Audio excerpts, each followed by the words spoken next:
Hi everyone, तो welcome to my channel. This is Deep. तो अब मैं आज आप लोगों के साथ 6 फरवरी का क्विज डिस्कस करूँगी. So let's begin. Total 10 questions हैं. तो first question, how many Indian nationals in the US. एक मिनट, पेन चेंज कर लें.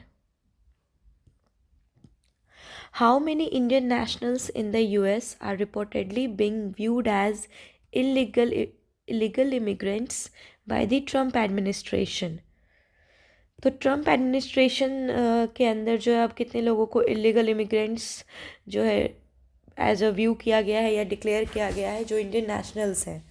तो ये बहुत दिन जब से ट्रम्प जो है वो उनको ओथ मिला है एज अ प्रेसिडेंट, उसके बाद से ये इमिग्रेशन वाला न्यूज़ बहुत ही ज़्यादा चर्चे में रहा है. तो उन्होंने बहुत सारे इमिग्रेंट्स, इलीगल इमिग्रेंट्स को डिपोर्ट भी करना शुरू किया है. तो इंडियन नेशनल्स जो आइडेंटिफाइड हुए हैं as illegal immigrants in the US, they are, उनका नंबर पूछ रहा है. तो 80,000, 18,000, 1.8 लैक्स एंड 55,000. तो इसमें राइट आंसर होगा 18,000. ओके, सो अब हम एक्सप्लेनेशन देखते हैं. The conversation was held against the backdrop of reports that the two sides were in discussion over the presence of at least 18,000 Indian nationals जो यूएस में present है illegally according to the US administration. ठीक है, तो 18,000 number जो है वो अभी यूएस इंडियन नेशनल का इलीगल इमिग्रेंट्स के रूप में कंसिडर कर रहा है so that they can be deported. और कुछ लोगों को डिपोर्ट भी कर दिया गया है उसमें से. Second question, which American group has been added to a list of unreliable entities by China? Unreliable entities.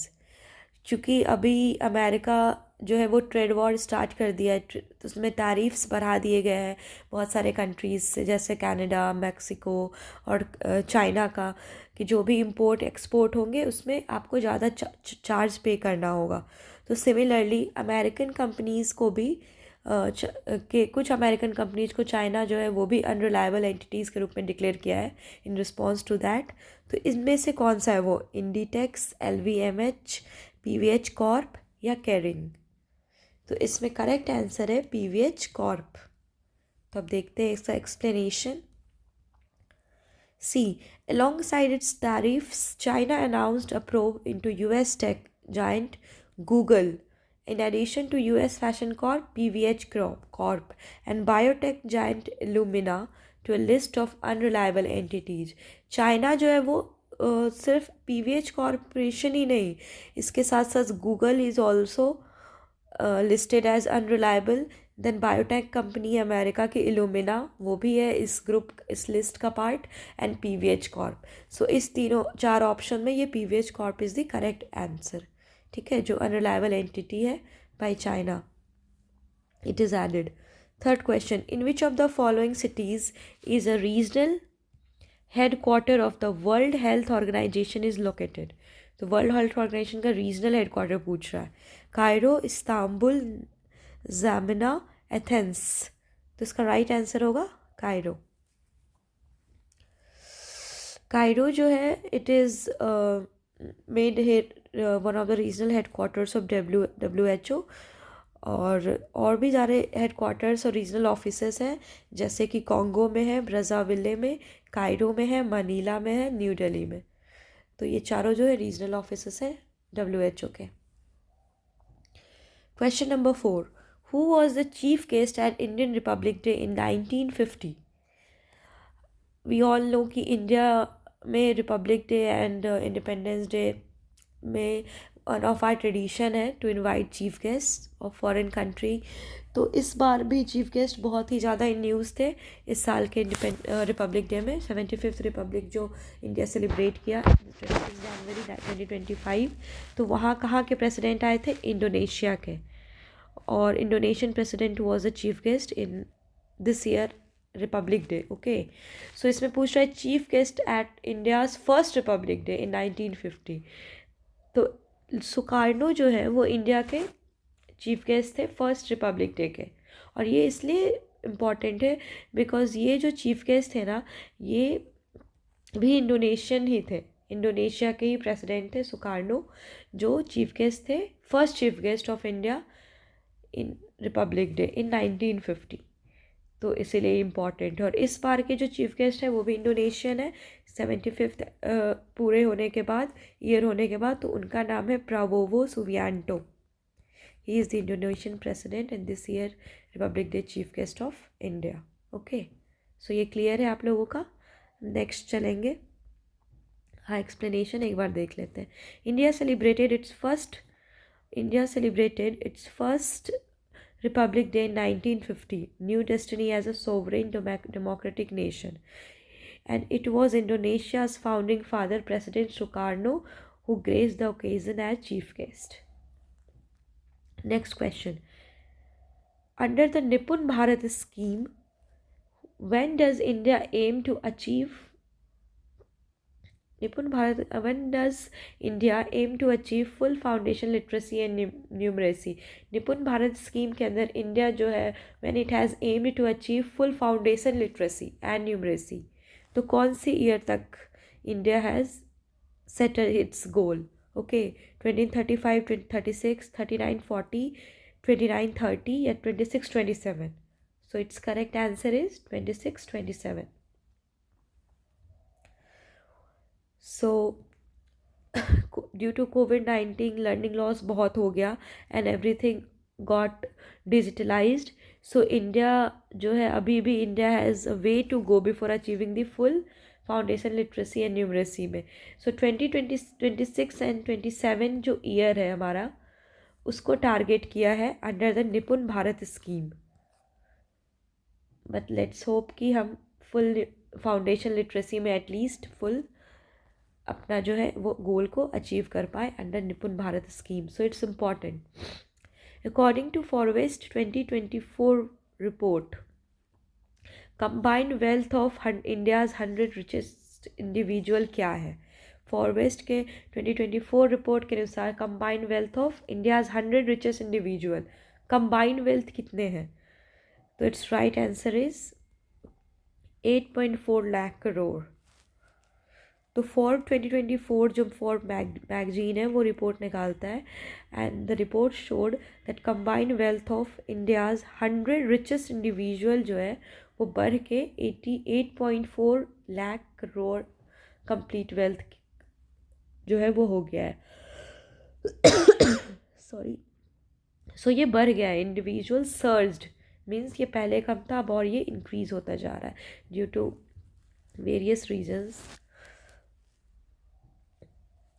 So next question number 7. Which of the following nations are part of opium producing Golden Crescent region? अब हम पढ़े हैं Golden Crescent and Golden Triangle. They are two famous regions in the world which is famous for opium and smuggling thing. Okay, so opium is Golden crescent region जो है वो कौन कौन सा एरिया है जो ये गोल्डन क्रेसेंट रीजन बनाता है? क्रेसेंट मीन्स ऐसे इसको बोलते हैं क्रेसेंट, ये ऐसे चांद के टाइप का ही होता है शेप, तो ये क्रेसेंट एरिया। ओके, और गोल्डन क्रेसेंट को डेथ क्रेसेंट भी कहते हैं, तो ये भी आप ध्यान रखना।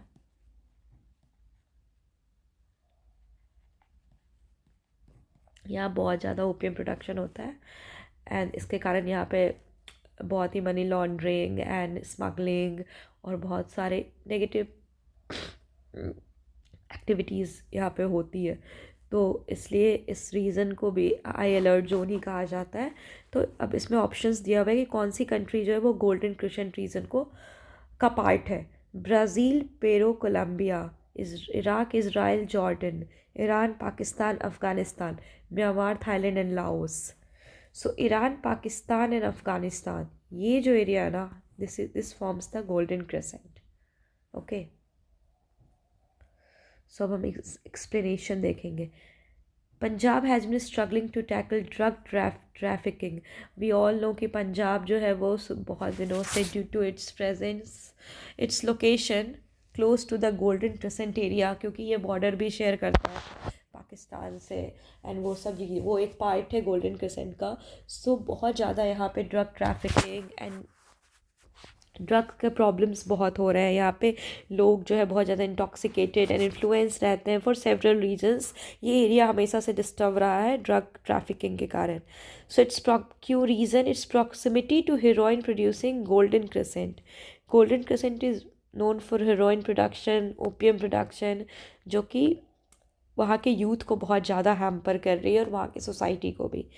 सो गोल्डन क्रिसेंट क्या है? Pakistan, Afghanistan and Iran, which makes it vulnerable. So Punjab is very vulnerable because of its very near location to the golden crescent area, which is Pakistan, Afghanistan and Iran. इसका बहुत ज़्यादा इम्पैक्ट है पंजाब वाले reason में, हरियाणा में, पंजाब में, मेनली पंजाब में बहुत ज़्यादा है। Question number 8, of every 100 rupees collected by union government as tax, what amount is usually collected as cesses and surcharge? Cesses and surcharge होता क्या है? Cesses and surcharge is extra tax which is collected after certain it is fixed for a certain income range, and it is a tax collected. One tax is collected for a specific purpose, another tax is a tax on tax. Okay, तो इसी को surcharge और cess कहते हैं। तो हर 100 rupees पर union government जो है, मेनली ये यूनियन गवर्नमेंट कलेक्ट करता है और ये जाता है कहाँ? कंसोलिडेटेड फंड ऑफ इंडिया में। ये मेनली यूनियन गवर्नमेंट ही इसके जितने भी कलेक्शंस होते हैं पैसे के, इसको खर्च भी वही करते हैं। ये पूरी तरह से यूनियन गवर्नमेंट का है, इसमें कोई शेयर नहीं है स्टेट का। सो कितने रुपीज़ अमाउंट जो है वो सेस और सरचार्ज के रूप में कलेक्ट किए जाते हैं? 19, 20, 15, 16, 1, 2, 10, 11. So the correct answer is 10, 11।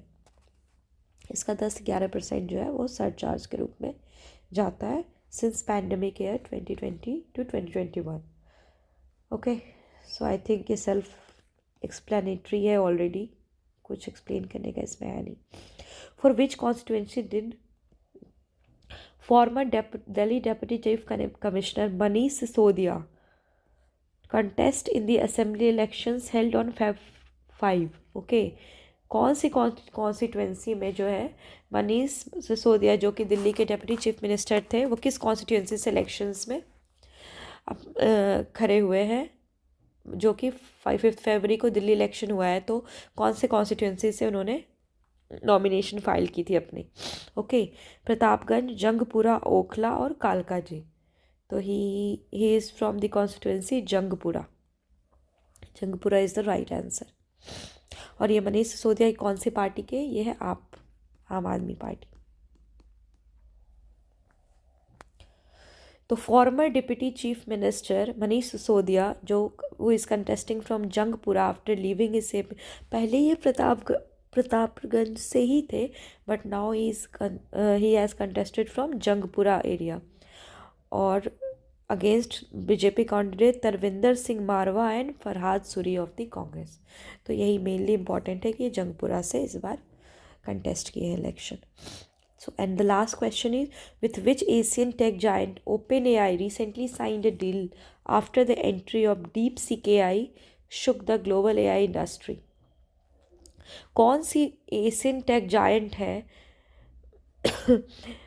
जो कौन सी एशियन टेक जायंट के साथ OpenAI जो बहुत ही बड़ी कंपनी है वो डील साइन की है? आज जब डीपसीक एआई जो थी ये कहाँ की है? ये चाइना की कंपनी है और it has created a large impact in the global AI industry, क्योंकि ये जो है बहुत ही कम टाइम में बहुत ही चीप एंड फिजिबल है, मतलब बहुत ही फिजिबली ऑपरेट होता है, चीप है काफ़ी and very highly efficient AI technology developed है by China. It is DeepSeek AI. ठीक है, तो OpenAI जो है विच टेक एशियन जायंट के साथ जो है इसने अपना डील साइन किया है इस डीपसीक एआई के आने के बाद? तो Tencent, Naver, Kakao and Asahi net, किसके साथ किया है इसने? तो ये है इसका राइट आंसर होगा काकाओ। ओके, OpenAI के चीफ जो है Sam Altman signed a deal with tech giant Kakao, और ये काकाओ जो कंपनी है वो साउथ कोरिया की है। क्योंकि after Chinese rival deep seek जो है वो शुक दी ग्लोबल इंडस्ट्री। जैसे ही ग्लोबल एआई इंडस्ट्री में डीप सीक एआई जैसे ही चाइना ने रिलीज़ किया ना, इसका इतना ज़्यादा इम्पैक्ट हुआ, क्योंकि ये हर मामले में बेस्ट है, अब तक में सबसे बेस्ट एआई टेक्नोलॉजी है। So that's why open AI को भी एक चैलेंज मिला, क्योंकि ये सब कॉम्पिटिशन एक कॉम्पिटिटिव लेवल पे है। So that's why they signed a deal with South Korean company, which is Kakao, to develop something more better than DeepSeek AI. Okay. So these are for the today's quiz. ये सारे today's quiz सारे questions हैं, 10 questions. Hope you liked it and enjoyed reading it. So do the revision, and that's all for today's part from my side. और बस ये 10 questions आप इसको revise करते रहो, ये एग्ज़ाम्स में आपको हेल्प करेंगे, किसी ना किसी एग्ज़ाम में तो बिल्कुल ही करेंगे। एंड इससे हमारा न्यूज़पेपर का भी रिवीजन हो जाता है अच्छे से। So thank you all, thank you for being patient with me throughout this session. All the queries suggestions are welcome. आप कमेंट करके बताना जो भी इश्यूज़ हैं, and if you want this PDF ना, you can message me in the comment section. I'll send it. Okay, thank you so much. Bye bye, see you tomorrow.